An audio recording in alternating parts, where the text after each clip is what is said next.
What's up, everybody? It is Patrick here with the Martinsburg Union Rescue Mission, and I'm joined by a very special guest today. We have Kay from Horses with Hearts. Horses With with hearts. hearts. I thought it was with Yep, you're hearts. right. You're I right. almost said four hearts, and I'm like, that didn't make any sense. Horses with Hearts. Many of you in the area know Kay and the wonderful organization that she represents and runs. So, Kay, how are you doing today? We're doing great. We're getting through this winter weather, which has been trying at times, but we are doing well and looking forward to spring. Now you're kind of amping up. Spring is kind of when you start. Kind of March through late September, early October is just your peak season, if I heard that correctly. Well, March is kind of our training time. That's when we will be training our volunteers and getting everybody ready, getting our lessons put together. We'll start riding or have the equine learning sessions starting April, and it goes through October. October, okay. Yep. For those who are unaware of what your organization does, kind of explain exactly what it is that you do out on the farm. Well, the tagline is we do equine assisted services, but what that really entails in is we started 20 years ago, believe it or not, this June, it'll be 20 years. And we started with just therapeutic riding, which was the opportunity to give individuals with special needs, whether that's physical, mental, or emotional, the opportunity to enjoy riding a horse. And in 2020, we realized that the mental health need in this area was so great that we expanded to do what's called equine learning. And that is therapeutic riding's 90% on the horse, 10% on the ground. Equine learning is 90% on the ground, 10% on the horse. And some don't ever get on the horse, but it works with those individuals that are trying to recovery from addiction, trauma, those more emotional things. Riding the horse does help us all emotionally, but doing the groundwork, we focus on self-esteem, communication, trust, those kinds of things, and that really is more effective on the ground. So we have those two. We also have a leadership, what we call leadership adventures, and we do strength and trust-based workshops for individuals, whether it's profit or nonprofit leadership. It's a very strong leadership development program. We've had a couple of guys from the mission out there. They've had a great time. Really allows you to build your leadership. We're all leaders, but oftentimes we forget that we're leading, and it helps us realize who we are and what we need to be better leaders in our community. We also work with some at-risk youth, high schoolers. We've worked with the Boys and Girls Club and CASA of the Eastern Panhandle. How did it all begin? Now, you said you're working on your 20th year this year. Where did it start? Like, what was the seed, I guess you could say, that made us go, I think this is how we want to start? Did you find something somewhere else that you kind of modeled, or did you kind of come along and say, this is kind of what we want to do? It was definitely one of those God-appointed moments.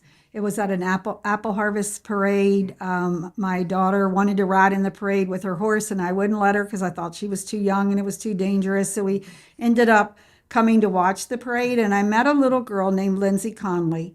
Lindsay was 8 years old. She was about 6 months post-op from a cancerous brain tumor that they had removed off her brainstem, and that had left her blind and in a wheelchair. And I worked for First Baptist Church at the time, so I had flexible hours, so I offered to do some respite care. And every Wednesday, once a week, I would meet her mom at the Dorothy McCormick Center. And I would sit with her, and she would go back for 45 minutes of PT and then have 15 minutes, 45 minutes of OT and 15 minutes, and then speech therapy. And then I would wait for her mom to come. And Lindsay and I had some of the most amazing conversations. She was an angel here on earth, never looked at herself as having a disability, just a young girl here to share God's love. And she had ridden before she'd had the surgery, and so she talked about what it would be like to be able to ride again. And we had just retired my daughter's show pony, and she got her and had a bigger horse, but I had this pony, and I'm like, what am I going to do with her? And so Lindsay and I hashed it out, and we talked, and from then it was, I don't even know how to do this. So we started researching and found out about therapeutic riding. learned about it from other centers. We went to a conference, but everywhere I went, I would talk to anybody and say, let me tell you about therapeutic riding and how it can help kids with special needs. And I have a pony you can use, and people would look at me like I was crazy. Like what are you talking about? And so one day I told Lindsay, we were probably a good year and a half into it. And I was like, Linz, this isn't working. Nobody will help me. And she just looked up at me with those little eyes and said, Miss Kay, when are you going to understand that God wants you to do it?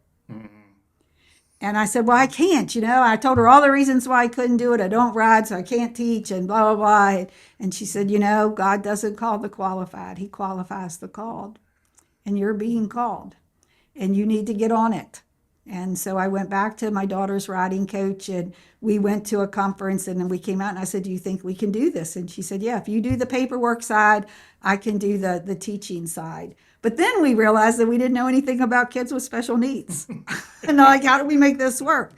So I had a friend at church, and her daughter had some developmental delays, and she said, take her to the farm. You can bend her, but you can't break her.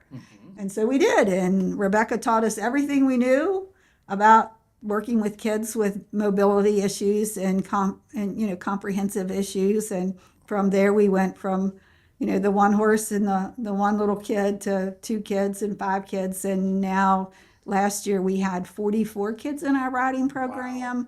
We had 8 kids go through our equine learning. We did 2 summer camps for the Boys and Girls Club, and we're able to share equine learning and horsepower reading and team building skills with them. And it's just, now we have 16 horses at the farm, and are just continuing to be able to change lives through the horse. I mean, I know a young lady at my church uses your all's services, Tiffany and Regina. Oh, yes. And they absolutely love it. I love seeing the pictures of Regina post on Facebook of Tiffany on the horses and things like that. What is that experience for you like when the first time, let's say a younger child gets on a horse for the first time? Can you kind of describe for somebody what that's like as you're witnessing that? Well, obviously, every child is different. We have a lot of kids that come with a lot of anxiety and a lot of fear. I'll never will forget the first time that Regina brought Tiffy to the farm. And she's like, and this was after years of prodding. And she's like, well, she's really afraid of animals. And so, Tiffy petted Penny, and the next week when they came, we were talking, and we were going in, we had the helmet on her head, and Regina said, you're not putting her on a horse, are you? And I said, I think we are. And Tiffy just climbed on that like she'd been riding for years. And but we do have kids, and I tell the parents, particularly with those little ones that are so full of anxiety, I said, this is going to be about the worst 5 minutes of your life, because I'm going to snatch this child out of your arms, and I'm going to carry him or her kicking and screaming and onto the horse. But if you just give it a chance, and always by the time we get out of the mounting block, the child has stopped crying, they start laughing, they start smiling. And we just kind of have a saying at the farm, it's touchdown Jesus. And so when those moments happen, we'll look at each other and go, touchdown Jesus, because we just know that he is there beginning to transform their lives. So every day, every class, we see changes. We had a little girl this year that had come for a year, and she was in the last semester of 23, and she came back, and she was what is classified as a selective mute. So from 2020, during COVID, she quit talking to people. And but we just treat her like she's just going to chatter right away. And her last lesson, the instructor was taking her up the mounting block like he does. And he's like, hey, how are you? How was your week? And she said, really good. And he didn't think anything about it, because usually the volunteer will answer for her, and they engage in conversation. And when he was mounting her, he said, what was so good? And she said, I really enjoyed Jim. And we thought he was going to fall down, because this was the first thing we'd heard, the first words we'd heard out of this young lady's mouth. And we just looked at each other and said, touchdown Jesus, here it is all over again. And her dad was in tears at just the excitement. Now, she had made progress through that, where first she didn't want to play the games. She didn't want to, and she had grown into that. They had come up with, when she was to tell the horse to walk on, she would just tap it on its withers and the horse would walk. So, she had to do a little bit of kind of sign language, but she learned to communicate, and she just totally opened up that session. And so it's always lots of fun. And you touched on something right there. It's not to kind of put the parents' mind at ease. I'm going to now. It's not they show up in the first 5 seconds throwing a horse. There's a process that they have to go through, right? Yeah. There's some type of classroom, I guess you could say, instruction before they're put onto a horse. Is Well, that we have correct? an orientation where they get to meet the horse. We get to really assess their physical abilities and their emotional abilities. And then, we have a young lady that's been riding 16, 17 years. And when her parents brought her to the farm, she's nonverbal, autistic, and they said she really only has two fears: heights and large animals. Like, okay. And it took us about 3 or 4 weeks of just allowing her to get close to the horse, to be able to reach out and just touch it with her fingers and then walk with the horse. And so, everybody comes in at a different level. Those little 3 and 4 year olds, it's easy to kind of grab them and put them on and kind of push them to overcome their fear. The older kids, 6, 7 years old, they have to be willing and ready for it. So we take each moment by moment into what they need. And I can't say we're always successful, but I would say 98% out of 100, we gain success. And if someone wants to get involved, what's the easiest way for someone who might not have a child or whatnot, but wants to get involved with, somehow with your organization? What's the easiest way to do that? Well, whether they're looking to volunteer in the program or, support us in any way, or they have a child that they feel, would benefit from the program, or themselves. We have, some veterans that ride with us on Saturdays. And so the easiest thing is, one, you can go to our website, which is horseswithhearts.org,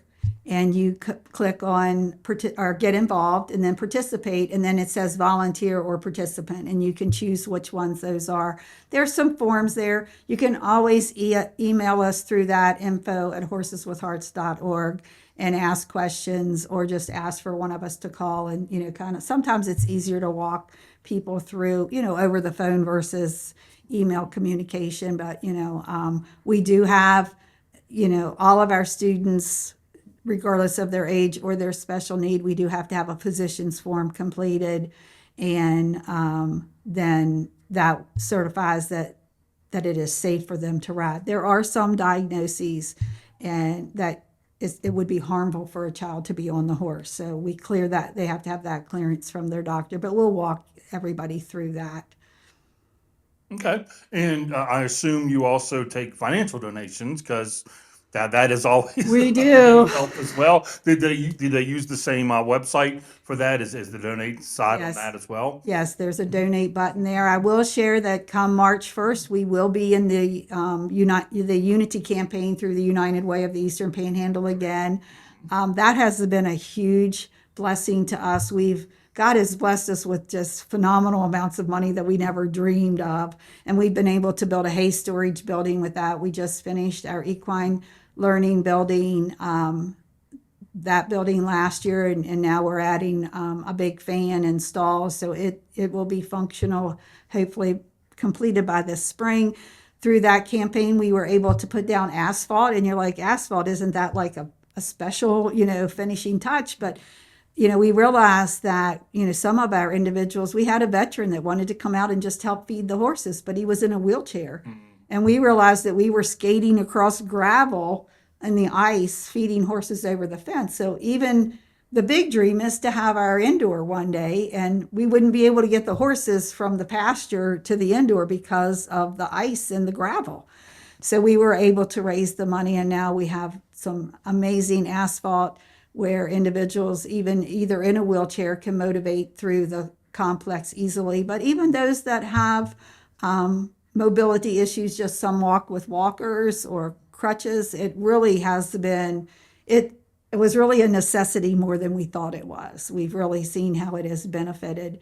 And all of that comes into play that when we have the indoor and we're able to go to an all year round program, all those things will be done. We won't be figuring out where we're going to store hay, and also with the equine learning building, and then we're setting up another area that's going to have a probably, I'm hoping, a 30 by 32 sided covered area that again we can do things when the weather's not perfect. And when is the weather ever perfect? Around here, yep.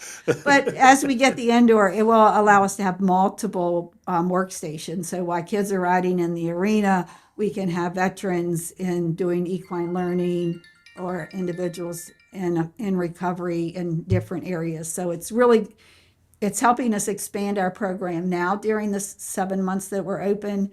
But once we have the indoor and we're open 24 or 12 months out of the year, 24 hours a day or whatever, we'll be able to accommodate more people because we'll have multiple workstations. So, the Unity campaign, you'll see it blasted out here coming March 1st, is March 1st through the 15th. Our goal this year is to raise $120,000, which is huge, but that will allow us to cover the existing riding arena that we have now. We did an engagement survey with our students and our volunteers, and one of the biggest things is it's hot out there. When you're walking around in sand and it's 80 degrees, it's hot. So if we can put just a cover like the pavilion cover, like they have, like over at War Memorial, just a cover over it, it will really allow it to be safer for individuals to be out in the heat. We'll be able to have some fans, obviously, in the ceiling and keep the air moving. But then on those days when we're having light rain, we won't have to cancel. Now, if we have, rain, we have to send everybody home. And obviously, we wouldn't be able to still work in a thunderstorm, but it would really eliminate, should we ride, should we not ride. One thing I forgot to ask, and should have started with this, where is the facility located? All right. That's a very good question. Yes. When we started at Pleasant Ridge as it was a boarding facility, and we moved to Homestead for about 18 months. But in 2014, Trinity United Methodist Church gave us 30 acres of land and then another small portion. So we now have 35 acres of land, and it's off of Files Crossroads, which is off Shepherdstown Road. And it's a beautiful facility. It was a soybean field. You come there today, we have running water, we have electric, which we didn't have 10 years ago. We just celebrated 10 years there at our forever home. And God has just really blessed us with that. We're very thankful to Trinity for seeing the vision and being willing to give us, a forever home so that we will always be able to be in the community. That is incredible. Once again, what is the website if people want to learn more about it? And I assume on the website there are links to your social media pages and things like that as well. We are on Facebook, just Horses with Hearts, and but the website is horseswithhearts.org, and it's always in the making. It's not perfect, but you can contact us through that. You can also, make a donation. And most of the Unity campaign information will be on our Facebook page.